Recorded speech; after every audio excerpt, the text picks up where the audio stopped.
ఇంకొకటి acts of అపోస్తలులు చూడండి, 5వ అధ్యాయము 15వ వచనము.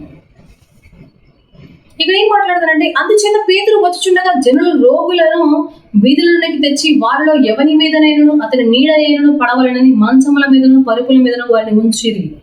ఏం చేస్తున్నారు? రోగులు.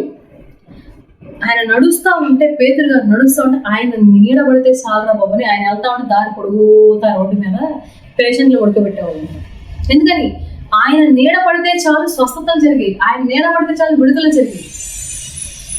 అంటే నీడకి కూడా, షాడోకి కూడా పవర్ వచ్చింది. యేసయ్య చేయగలడండి, ప్రతిదీ చేయగలడండి, చేసి చూపించాడండి. ఆయన శక్తి గల దేవుడు, ఆయన దయగల దేవుడు, ఆయన దయామూర్తి, ఆయన కరుణామూర్తి, ఆయన జాలి గల దేవుడు, ఆయన ఆల్ఫా ఒమేగా, ఆయన ఆది అంతము, ఆయన ఉన్నవాడు, ఆయన అయినవాడు, ఆయన సర్వాంతరయామి, ఆయన ఎల్ షడాయి, ఎల్ రోయి, చూచుచున్న దేవుడు, వినుచున్నవాడు, విన్నవాడు, ఉన్నవాడు.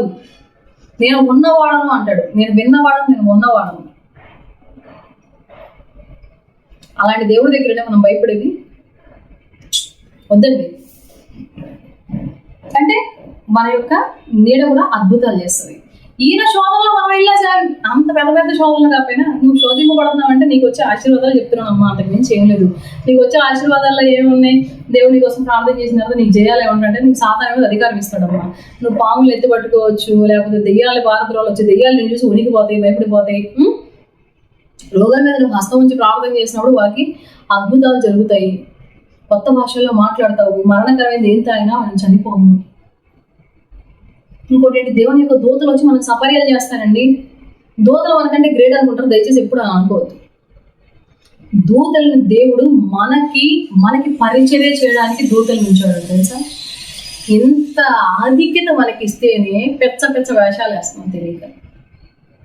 ఎంత ఘనతను దాచాడు మన కోసం రాజులు, అధికారులు కదా, దేవదూతలు మనకు సపర్యలు చేసేవాడు. చూడండి ఇక్కడ ఇంకోటి ఏంటి, ఆయన నీడ ద్వారా కూడా మనకు అద్భుతాలు జరుగుతాయంటే